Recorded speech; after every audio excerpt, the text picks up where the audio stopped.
Marcus Davis's hands were shaking as he dialed 911 for the third time. "Please, my babies are upstairs." "Where are the fire trucks?" The dispatcher assured him help was coming, that firefighters were on their way. But what Marcus didn't know was that 8 blocks away, Fire Chief Brian Mitchell was looking at his computer screen, reading the words, "Children trapped, immediate response required," and making a decision that would kill 2 people. He clicked a button, changed the priority from emergency to standard response, and leaned back in his chair. The address was in a black neighborhood, and in Mitchell's mind, that meant it could wait.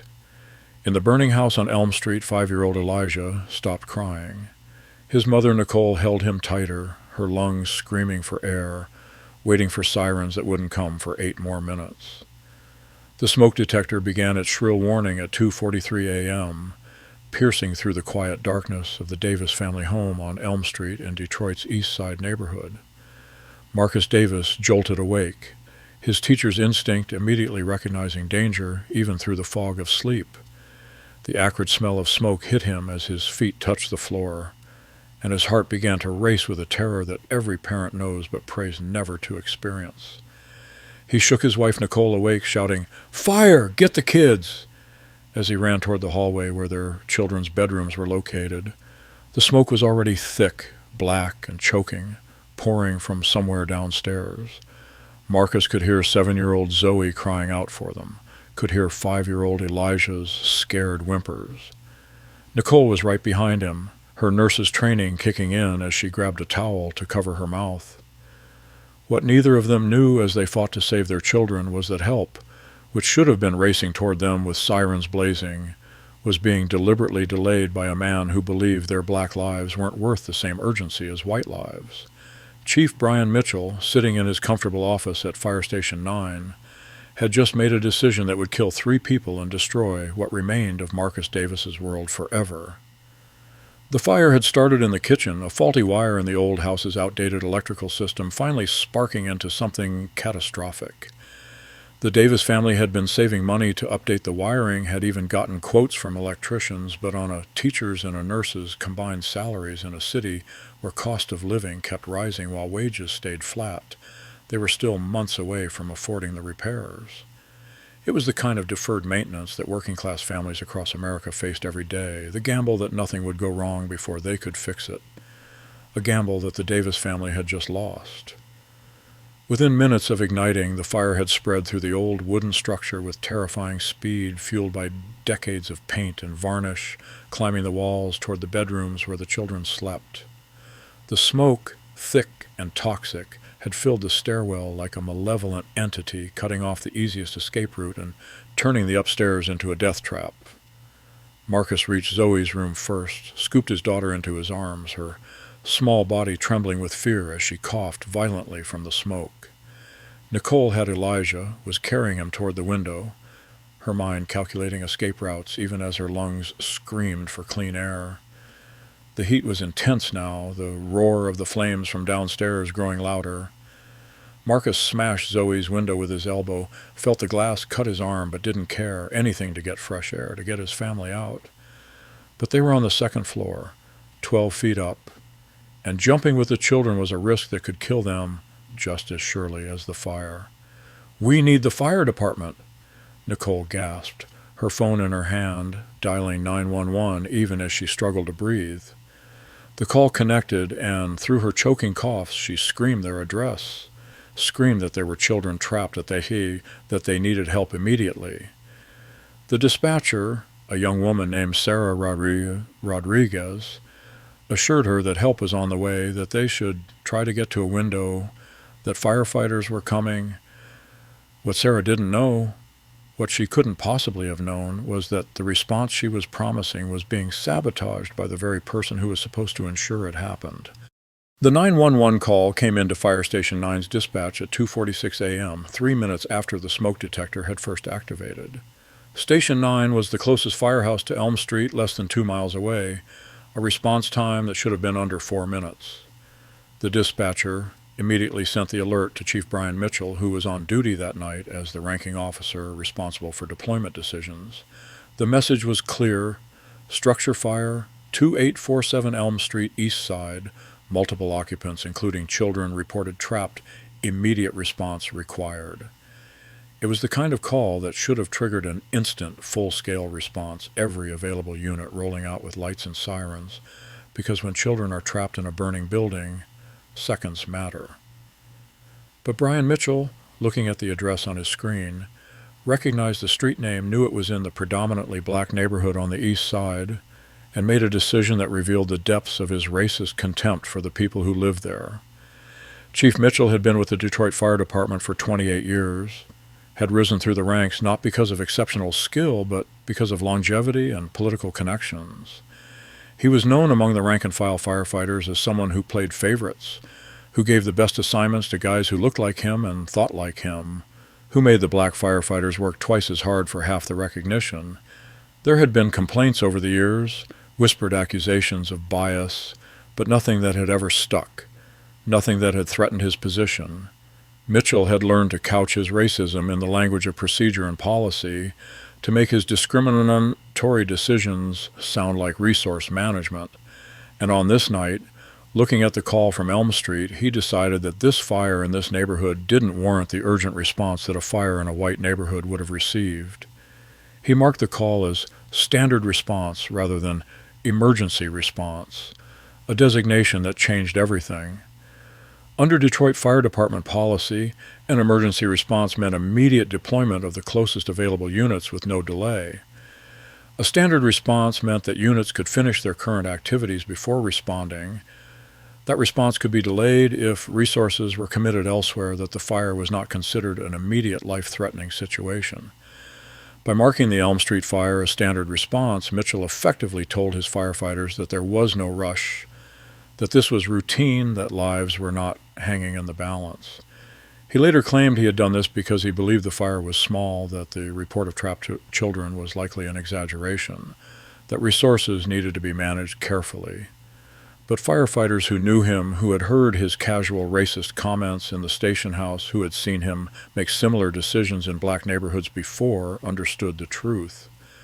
Brian Mitchell didn't think black lives warranted the same urgent response as white lives, and he was willing to let people die rather than treat them as equal.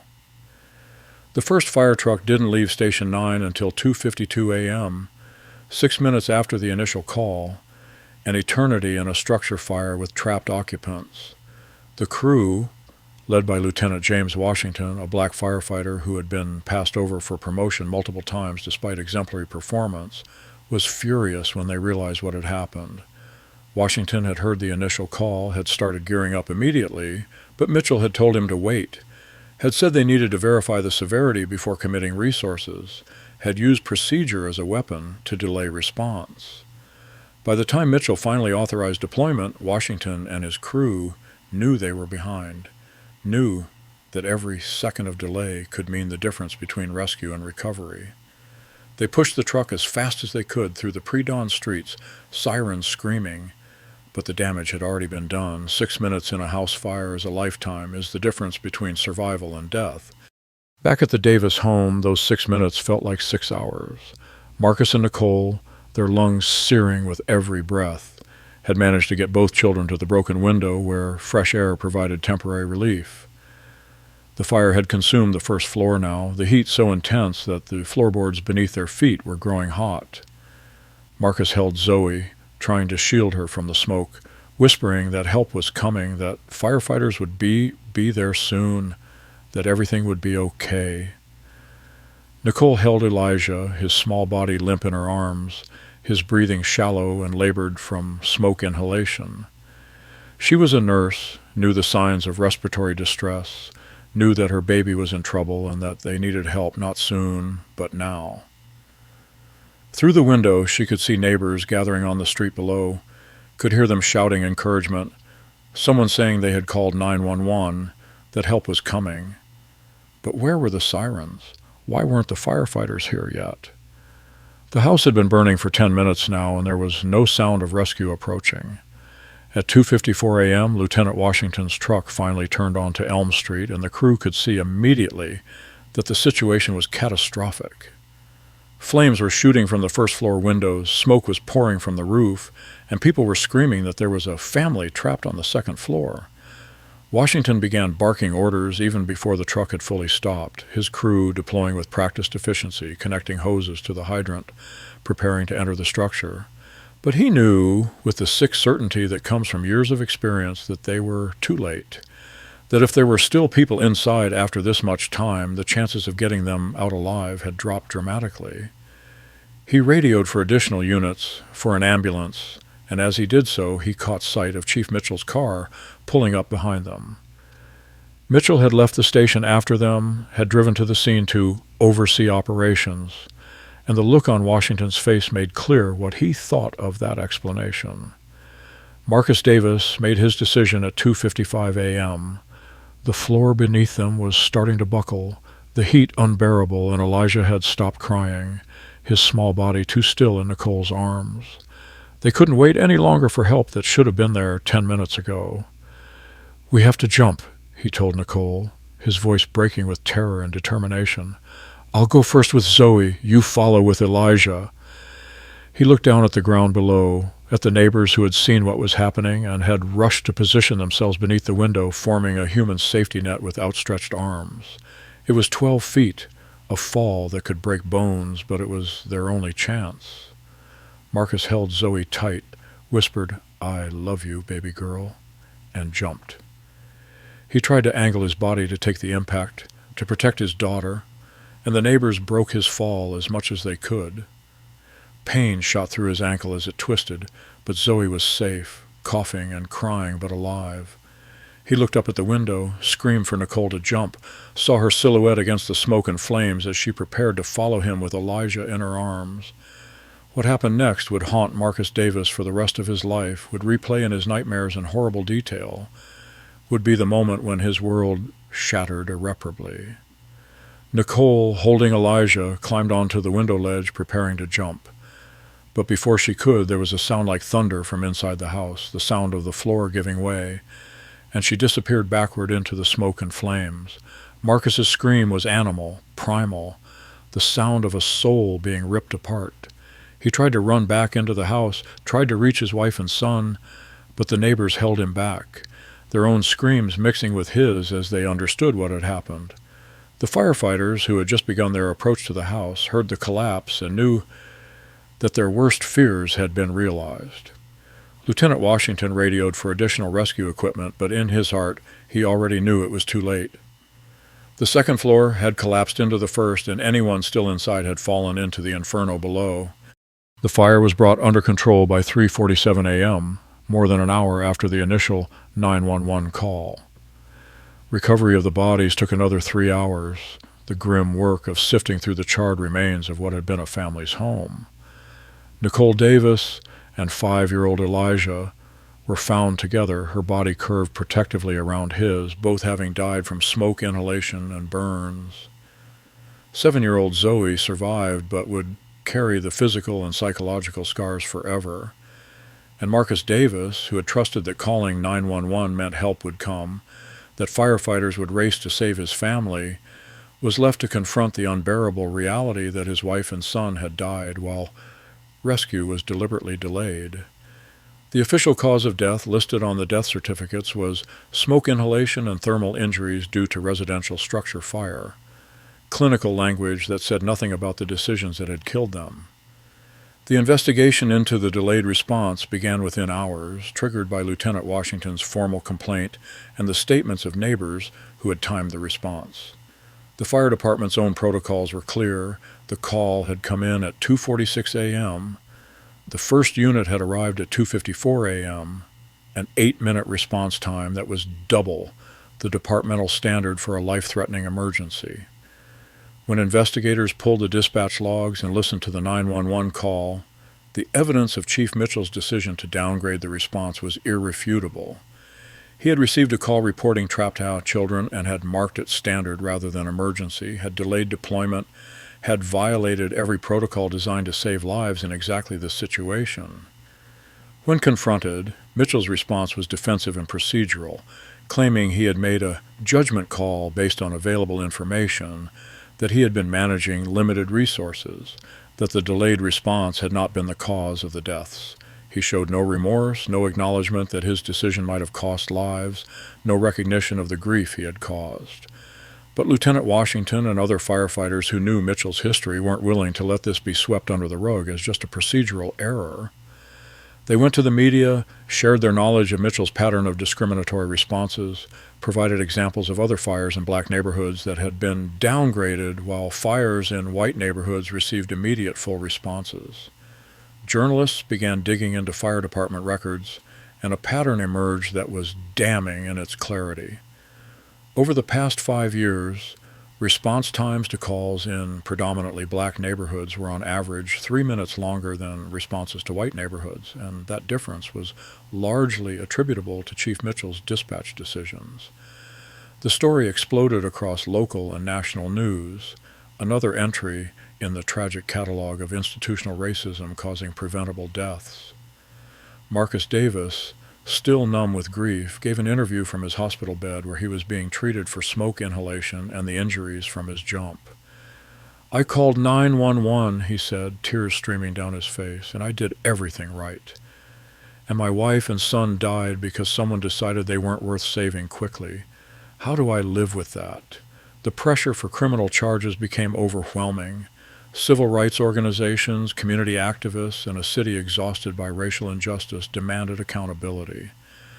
The Wayne County Prosecutor's Office, led by District Attorney Jennifer Martinez, reviewed the evidence and made the decision to charge Chief Brian Mitchell with 3 counts: involuntary manslaughter for the deaths of Nicole and Elijah Davis, and willful neglect of duty causing death.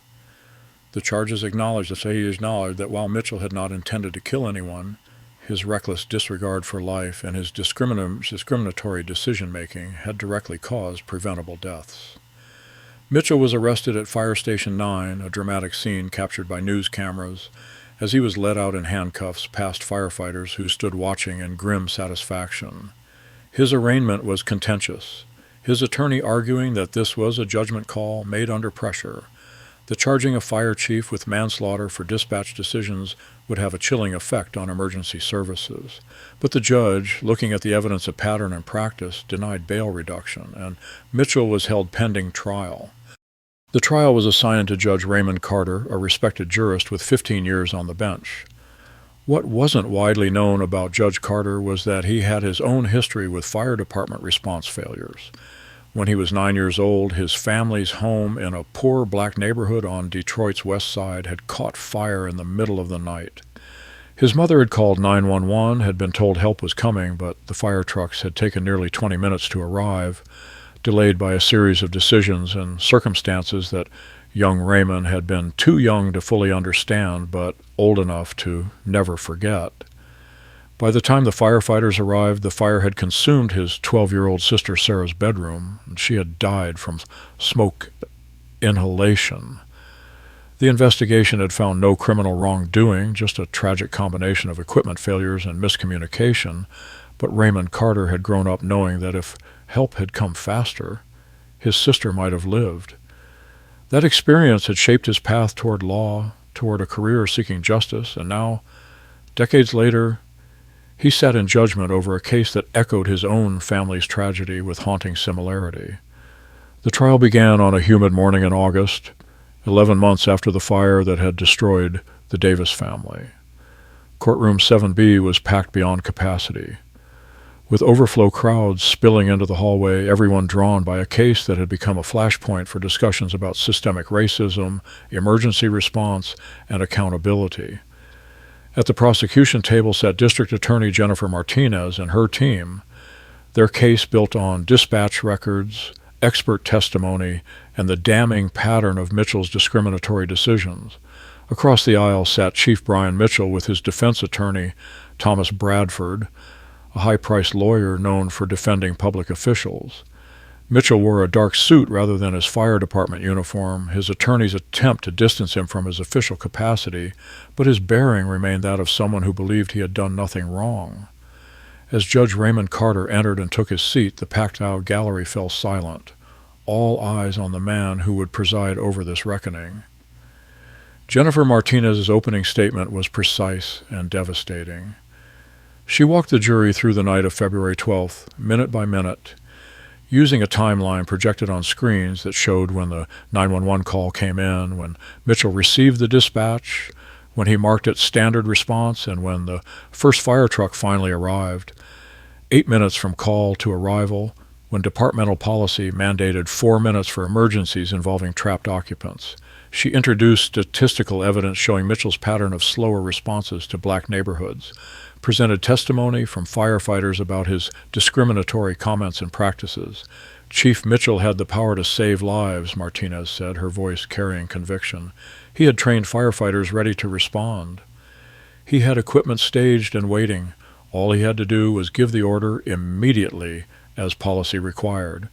Instead, he made a decision based not on fire department protocol, but on the address, on the neighborhood, on the race of the people who needed help. And that decision killed Nicole Davis and her 5-year-old son, Elijah. Thomas Bradford's opening statement attempted to reframe the narrative entirely. He acknowledged the tragedy, expressed sympathy for Marcus Davis, but argued that Mitchell's decisions were within his authority as chief, that dispatch prioritization was complex, that hindsight was making a reasonable judgment look criminal.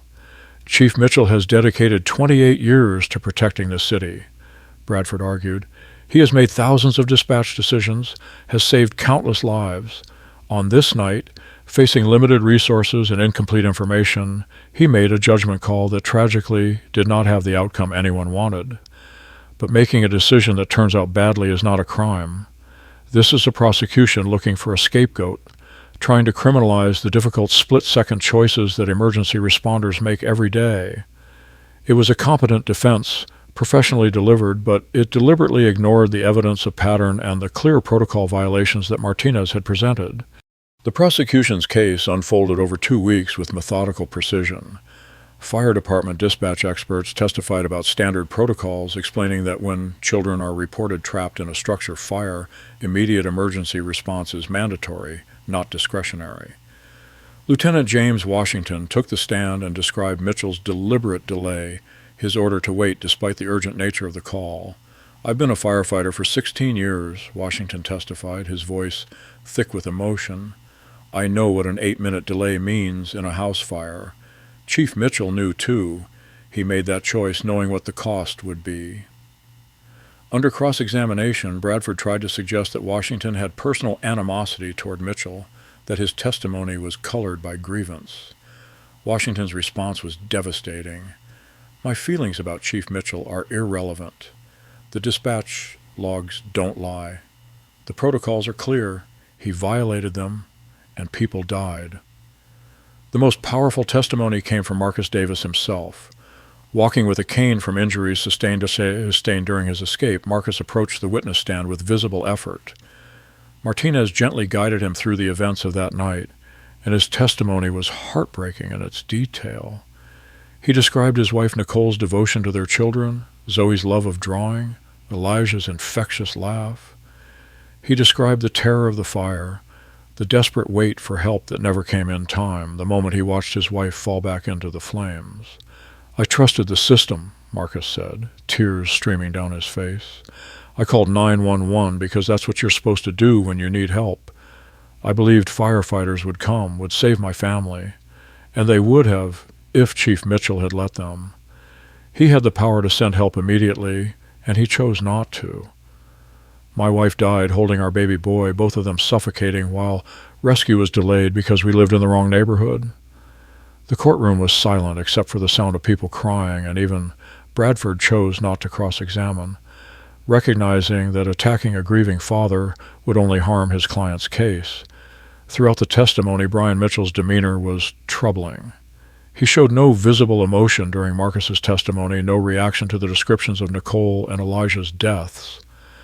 When statistical evidence of his discriminatory response patterns was presented, he was observed shaking his head dismissively. During breaks, he was overheard complaining to his attorney that this was political persecution and that nobody understands the pressures of command decisions. His inability to show remorse, to acknowledge even the possibility that his decisions had been wrong, was noted by jurors and observers alike. The prosecution had built a strong case on evidence, but Mitchell himself was providing the most damning testimony through his own callous behavior. The defense's case was brief, consisting mainly of expert witnesses who testified about the complexities of fire department resource management and character witnesses who spoke about Mitchell's years of service. But under Martinez's cross-examination, even these witnesses had to admit that the Elm Street call met all criteria for immediate emergency response, that the delay violated standard protocols. The defense's strategy of portraying this as a reasonable judgment call crumbled under the weight of the evidence. When Bradford rested his case after just 3 days, it was clear to everyone that Mitchell's best hope was jury sympathy for a public servant making difficult decisions, a hope that seemed increasingly unlikely given his own behavior. The confrontation came during the prosecution's rebuttal case. Martinez called a final witness, Dr. Emily Chen, a medical examiner who had performed the autopsies on Nicole and Elijah Davis. Dr. Chen testified that based on the timeline and the autopsy findings, both victims had still been alive when the fire trucks should have arrived under normal protocol, that an earlier response would likely have resulted in successful rescue. Nicole Davis and Elijah Davis did not die instantly, Dr. Chen explained clinically. They died from progressive smoke inhalation over several minutes. The first 4 minutes after the 911 call, they were definitely still alive and could have been saved. By minute 8, when firefighters finally arrived, their chances of survival had dropped to nearly zero. As this testimony unfolded, describing in medical detail how Nicole and Elijah had slowly suffocated while rescue was delayed, Mitchell's face grew red, his jaw clenched. And then, in a moment that shocked the courtroom, he stood up abruptly and shouted, "This is bullshit!" I made the right call with the information I had. Judge Carter's gavel came down hard. "Mr. Mitchell, you will sit down and be silent." But Mitchell, his composure finally shattered, turned toward the judge. "You're just like them," he said, his voice loaded with contempt, gesturing toward the gallery where Marcus Davis and black community members sat. "This whole trial is rigged. You've already decided I'm guilty because I'm white and they're black. You people always stick together." The courtroom erupted in gasps and angry shouts. Bradford grabbed his client's arm, trying to pull him back into his seat, his face pale with horror.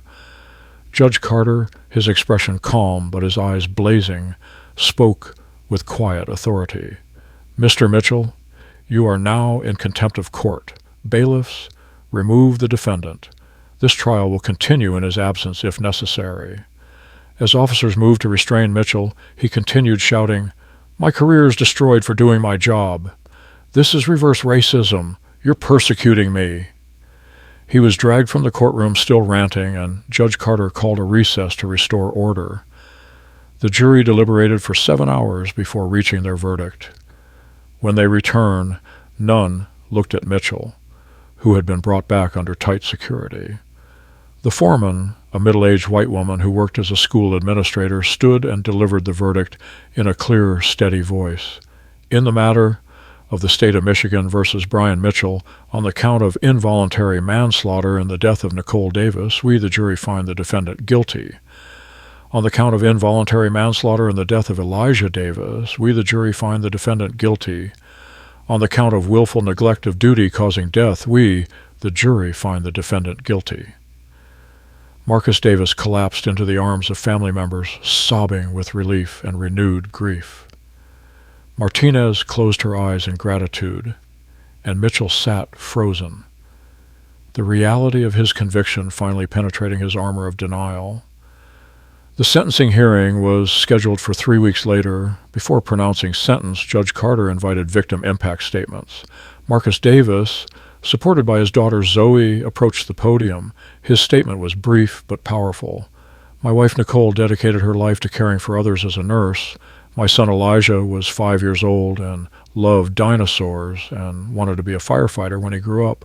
They died because Chief Mitchell decided our lives weren't worth the same urgency as people in other neighborhoods. Every day I wake up and they're gone. Every day my daughter asks when Mommy and Elijah are coming home. There's no sentence that can bring them back, but I hope Chief Mitchell spends every day of whatever time he has left thinking about what he took from us." Judge Carter allowed a moment of silence, then began to speak. and his words carried the weight of personal experience and judicial authority. "Mr. Mitchell, I have presided over many difficult cases, but few have affected me as deeply as this one." He paused, his gaze fixed on Mitchell. "You were entrusted with immense responsibility. As a fire chief, you literally held lives in your hands every time you made a dispatch decision. The people of this city trusted that when they called 911, you would send help immediately, without regard to what neighborhood they lived in or what color their skin was. You violated that trust in the most fundamental way." His voice grew stronger. "The evidence in this case shows a clear pattern of discriminatory response decisions.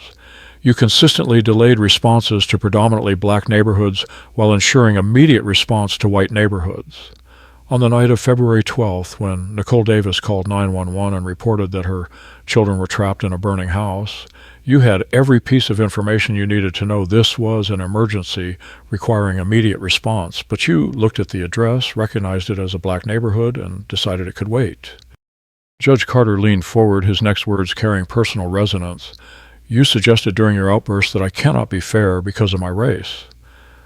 Let me tell you about fairness, Mr. Mitchell. When I was 9 years old, my family's house caught fire. My mother called 911. We were told help was coming. But we lived in a poor black neighborhood, and for reasons that were never fully explained, the fire trucks took 20 minutes to arrive.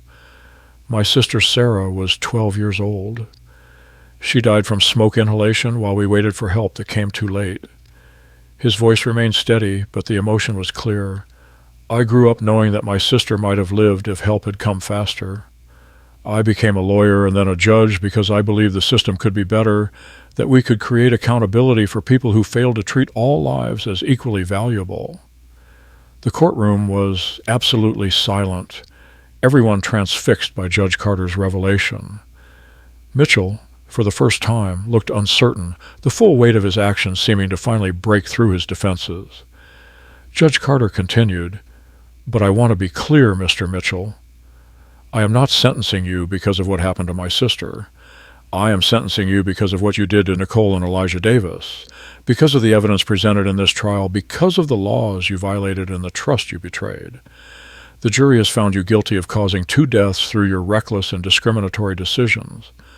The law provides for significant penalties for such conduct, and those penalties are meant to send a message that every life matters, that people in positions of authority cannot decide that some lives are worth saving quickly while others can wait." Judge Carter picked up the sentencing document. "Brian Mitchell, you are hereby sentenced to 15 years in prison for each count of involuntary manslaughter, to be served consecutively for a total of 30 years. You will also serve 5 years for willful neglect of duty to run concurrently. You will be eligible for parole after serving 25 years of this sentence, at which time you will be 77 years old." The numbers landed like hammer blows. Mitchell's face went white, his mouth opening in shock. 30 years? He gasped. "I'm 52 years old. That's a life sentence." Judge Carter looked at him without sympathy. Nicole Davis was 32 years old. Elijah Davis was 5 years old. They will never have another birthday, never see another sunrise, never hold their family again. You took their lives through your prejudice and your negligence. You showed no remorse, even suggested during this trial that you were the victim. So yes, you will spend most of your remaining life in prison, and perhaps in that time you will finally develop the capacity to understand what you have done." The gavel came down with finality. Mitchell lunged forward, his composure completely shattered. "This is wrong. I was doing my job. You can't do this to me." Bailiffs immediately restrained him as he struggled. "I have rights. This is because you're black and you hate white people." Judge Carter watched calmly as Mitchell was subdued. "The only hatred that matters in this courtroom, Mr. Mitchell, is the hatred that caused you to treat black lives as less valuable than white lives. That hatred killed 2 people, destroyed a family, and betrayed every principle that emergency responders are supposed to uphold. Take him away." As Mitchell was dragged from the courtroom, still shouting about injustice and persecution, Marcus Davis sat with his arm around Zoe, both of them crying tears of grief mixed with relief. Judge Carter met Marcus's eyes and gave a small nod of acknowledgement, a gesture between two men who understood what it meant to lose family to someone else's prejudice, and what it meant when justice finally, imperfectly, arrived. The courtroom slowly emptied, but the impact of the trial would resonate far beyond these walls. Fire departments across the country would be forced to examine their own response patterns, their own protocols, their own biases, and in Detroit, Marcus Davis would have to figure out how to build a life for himself and Zoe from the ashes of everything they had lost, carrying forward the memory of Nicole and Elijah, knowing that while justice had been served, it could never bring them back.